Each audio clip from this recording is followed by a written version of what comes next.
Hoy se presenta precisamente aquí y ustedes van a poder tenerlo a la salida, un cartel, un mapa, precisamente con los sitios prioritarios de las aguas epicontinentales de México. Los mapas anteriores están en el sitio web, tanto de sitios terrestres prioritarios como de sitios marinos prioritarios. Y sobre cómo se hizo esta selección de sitios prioritarios nos va a hablar la maestra en Ciencias Verónica Aguilar Sierra. Ella es bióloga egresada de la Facultad de Ciencias de la UNAM, con estudios de maestría en Ciencias del Mar y especialidad en Oceanografía Biológica y Pesquera en el Instituto de Ciencias del Mar y Limnología de la UNAM. Trabaja en la CONABIO desde 1995, donde está a cargo de los temas relacionados con la biodiversidad de ecosistemas acuáticos, epicontinentales y marinos. Ha participado en diversos foros nacionales e internacionales, en grupos de trabajo y en publicaciones relacionadas al conocimiento, manejo y conservación de la diversidad biológica acuática. Con ustedes, la maestra en Ciencias, Verónica Aguilar.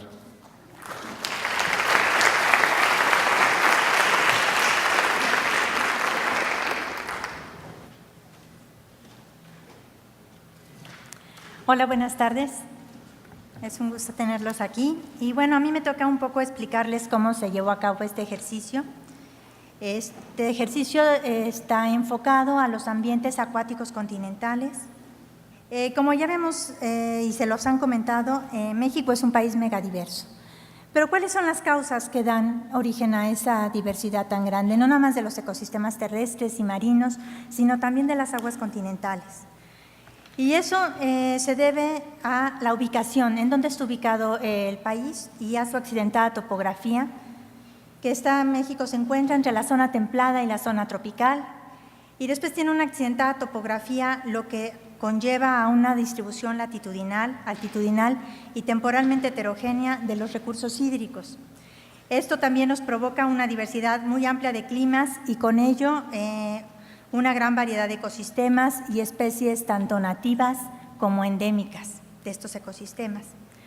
Entonces, ¿por qué decimos que tiene una heterogeneidad tanto en su distribución latitudinal, altitudinal y temporal de los recursos hídricos?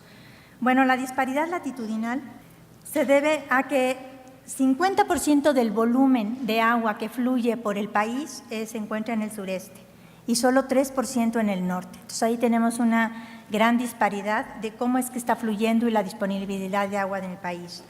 Por otro lado, México, 67% es territorio árido y semiárido y solo el 33% es húmedo y subhúmedo. Esto da otras características también muy específicas a cómo está a esa disponibilidad de agua.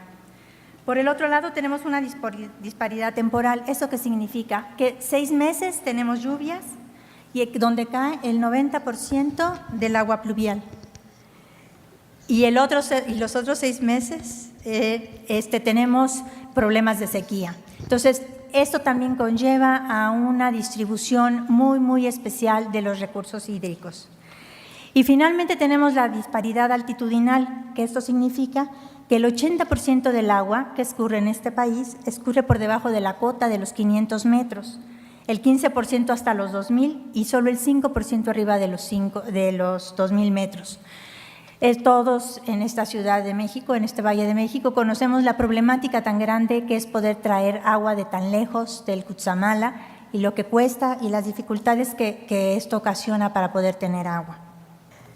¿Cómo se refleja esto en nuestros cuerpos de agua? Bueno, el 32% del agua superficial solo corre en 8 ríos. O sea, aparte de toda esta disparidad y esta heterogeneidad de cómo está, el agua se concentra el 32, una tercera parte en solo 8 ríos. ¿Y qué pasa con los lagos? Pues bueno, México no es un país de lagos muy grandes, solo tenemos 70 lagos mayores de 1,000 hectáreas que representan el 0.21% del territorio nacional y 14,000 cuerpos de agua que representan el 84% con una superficie menor de 10 hectáreas. O sea que los tenemos como atomizados toda esa agua. ¿Y qué pasa con dónde está el agua? O sea, ¿dónde está esa agua con la que regamos las zonas extensas de riego, sacamos energía eléctrica? Pues todo eso está representado en embalses mayores de 10,000 hectáreas, que abastecen y suman el 66% de la superficie inundada del país. Entonces podemos decir que México, sus cuerpos de agua básicamente son artificiales. Y bueno, en el ejercicio, como decía la doctora Kolev, de la identificación y del GAP, famoso del GAP análisis, de identificación de sitios prioritarios para la conservación, la metodología que usamos, así a grandes rasgos, lo que hicimos primero fue seleccionar los elementos que componen la biodiversidad acuática. Una vez que teníamos esos elementos seleccionados, asignamos cuáles eran los objetos de conservación, que en este caso seleccionamos 3,536 objetos de conservación en este ejercicio. Los priorizamos por importancia y les dimos un valor de metas de conservación.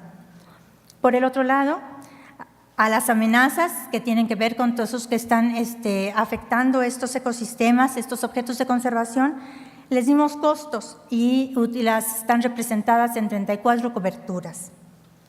Para poder hacer esto, como México es tan heterogéneo, tuvimos que regionalizar el país. O sea, no todos los objetos de conservación son iguales para todo el país, ni todas las amenazas tienen el mismo costo. Entonces, se dividió el país en 7 regiones hidrográficas y también, una vez que se discutió esto en talleres con todos los expertos, quedamos en que era muy importante considerar la cuenca alta, la cuenca media y la cuenca baja, donde se desarrollan actividades diferentes y donde los impactos son diferentes y donde las metas de conservación de esos objetos son también diferentes. Entonces, se les dio costos y metas de conservación diferentes a las 7 regiones y a nivel de cuenca alta, media y baja. Una vez que teníamos esta información toda digitalizada en cartografía, corrimos un programa que es un algoritmo que se llama Marxa, en donde se hace una rejilla para todo el país que contenía 83,091 hexágonos de 25 kilómetros cuadrados y que esas eran nuestras unidades homogéneas con las que podíamos trabajar y íbamos a poder jugar con todas estas metas y con todos estos costos para sacar y obtener una solución final en donde nos identificaran cuáles eran esos sitios que eran realmente prioritarios para conservar.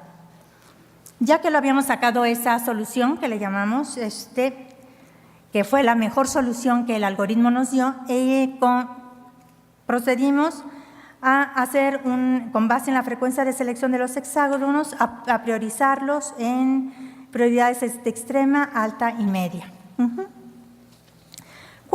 ¿Qué son esos objetos de conservación? Se deben de preguntar. ¿A qué le llaman objetos de conservación? Bueno, los objetos de conservación básicamente son todos los cuerpos de agua y ahí vamos a incorporar a los ríos, tanto temporales como permanentes, a los cuerpos de agua, lagos, lagunas, esteros, oasis, cenotes, bordos, y a los humedales. Los humedales, ¿cuáles son los humedales que consideramos? Consideramos las marismas, los manglares, los pantanos, las zonas inundables. Todos esos eran los objetos de conservación relacionados con los cuerpos de agua. Utilizamos también los tipos de vegetación, que son muy buenos indicadores de los tipos de vegetación acuática, y entonces ahí metimos también manglares, metimos pastos, metimos marismas, metimos toda una serie de humedales que tenemos en el país, desde planicies alpinas, zonas de inundación, popales, tulares, las zonas de inundación de los cenotes, los pastos marinos que están dentro de las lagunas. O sea, utilizamos todo ese tipo de información y finalmente utilizamos las especies. A nivel de especies metimos todo el sistema de información que tiene la CONABIO sobre especies acuáticas de todos los grupos taxonómicos. Utilizamos también aves migratorias, utilizamos aves acuáticas, utilizamos anfibios, reptiles, microendemismos, especies de godeidos, por ejemplo, distribuciones potenciales de todos los grupos taxonómicos de las especies.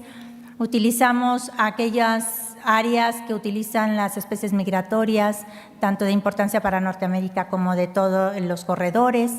Y todo este tipo de información la conjuntamos y se incorporó en ese famoso análisis con el algoritmo Marsan. Dentro de las amenazas, lo que metimos ahí incorporamos infraestructura, toda la infraestructura que causa impacto sobre los objetos de conservación. Creo que es más fácil así. Ahí, en esto, ¿qué pusimos? Pusimos carreteras. ¿Cuáles eran las carreteras pavimentadas? ¿Cuáles eran las no pavimentadas? Además priorizamos por valores cuáles eran los impactos más severos hasta los menos severos. Pusimos carreteras, pusimos todo lo que tiene que ser con construcción de presas, de bordos, las ciudades, el impacto que tienen las ciudades, los pueblos, dividimos las ciudades y las poblaciones en diferentes categorías con diferentes grados de impactos. Metimos todo lo que eran los distritos de riego, la agricultura temporal, la agricultura de humedad, metimos la ganadería, que impacta terriblemente todos los humedales, metimos la agricultura, metimos zonas donde pendientes más abruptas, se incorporó también los corredores industriales, se metió todo lo que tenía que ver relativo a calidad de agua como amenazas, entonces todo lo que eran aguas residuales, aguas industriales. Pues en general fueron muchísimos, pero estas son como las más importantes en cuanto a infraestructura. Después metimos también información sobre poblacional, densidad de habitantes,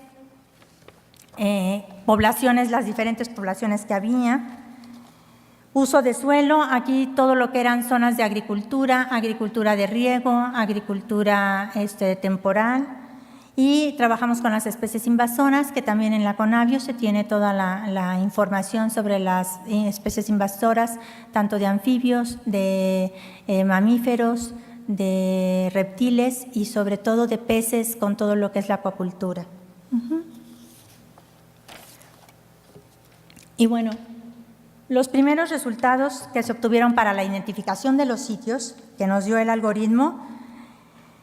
Primero, el total, habíamos dicho que el número de hexágonos era de 83,000, entonces el altiplano fue la región más grande, la que tenía el mayor número de hexágonos con cerca de 23,000. En la mejor solución, en donde salen seleccionados el mayor número de hexágonos, es en el Pacífico tropical, seguido muy de cerca por el Golfo de México. Con relación a cuál fue la región que tuvo el mayor número de objetos de conservación, fue el Golfo de México, fue la que tuvo el mayor número de objetos de conservación y el mayor número de amenazas correspondió al noroeste del país. Aquí, no sé si se pueda, no se ve muy bien, pero como se quedó atrás el mapa, el noroeste del país comprende todo lo que es la parte de Sonora, Sinaloa, Nayarit, esa sería la región noroeste. El Golfo de México es toda la vertiente del Golfo de México hasta Campeche, península de Yucatán. El Pacífico tropical llega hasta Jalisco. El altiplano es el centro del país norte y toda la parte del eje transversal vendría siendo lo que nosotros identificamos como la zona centro.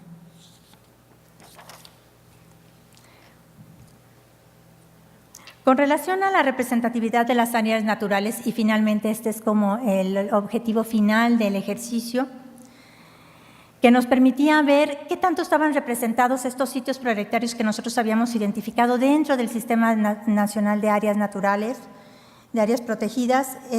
Nos dimos cuenta que solamente el 15.8% de estos sitios están en áreas protegidas.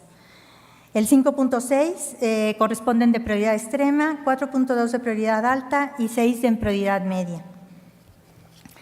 Por el otro lado, solamente el 32.2 de la superficie total de las áreas protegidas coincide con los sitios prioritarios. Eso quiere decir que casi el 68% de los hexágonos que se seleccionaron no están representados en áreas naturales protegidas. Entonces, ¿qué significa todo esto? Significa que los ecosistemas acuáticos continentales no están bien representados dentro del sistema de áreas naturales protegidas, y esto se debe fundamentalmente a que siempre se ha seleccionado las áreas naturales protegidas por su riqueza terrestre o por su riqueza marina, pero nunca pensando en los ecosistemas continentales. No digo agua dulce porque acabamos de ver con la doctora que nos acaba de decir que nuestros lagos, muchos de ellos no son de agua dulce, entonces son todos los sistemas continentales que tenemos, ¿no?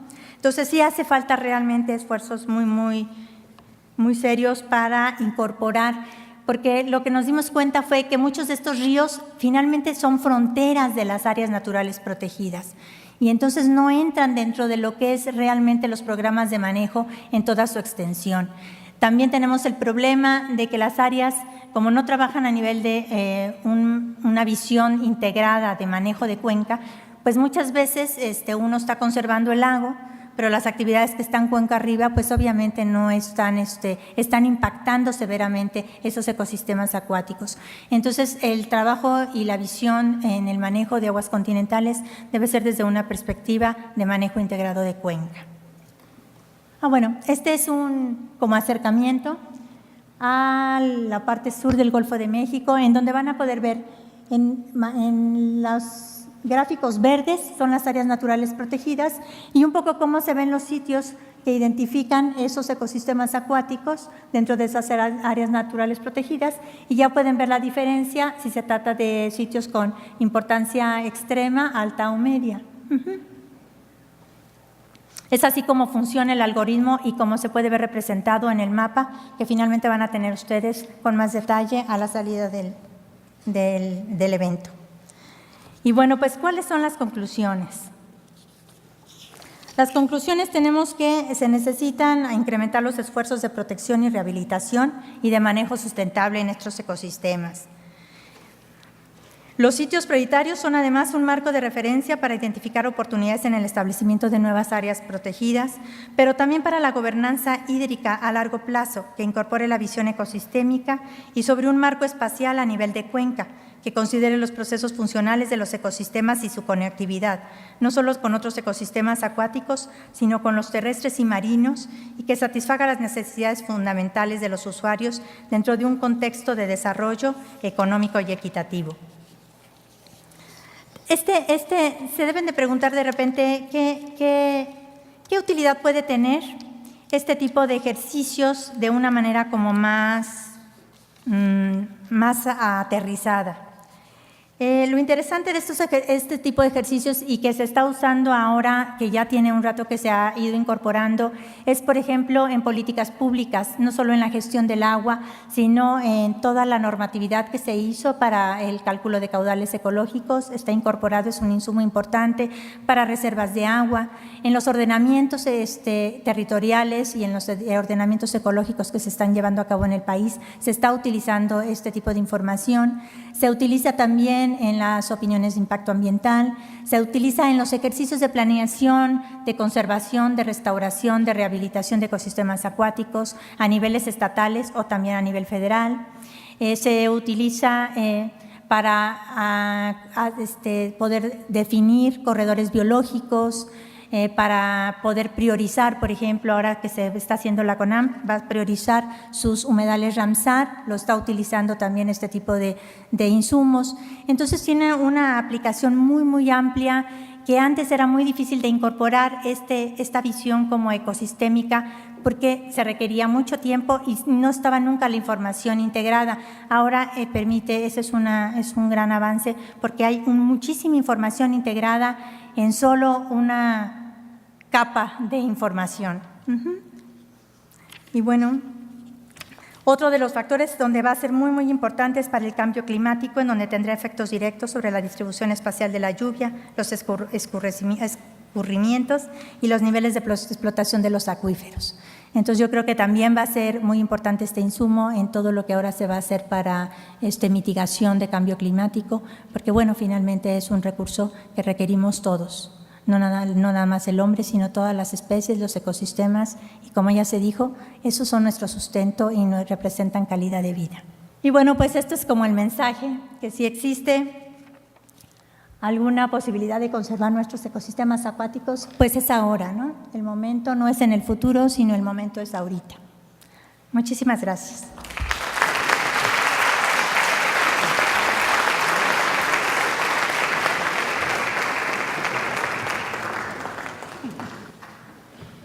Muchísimas gracias a la maestra Verónica.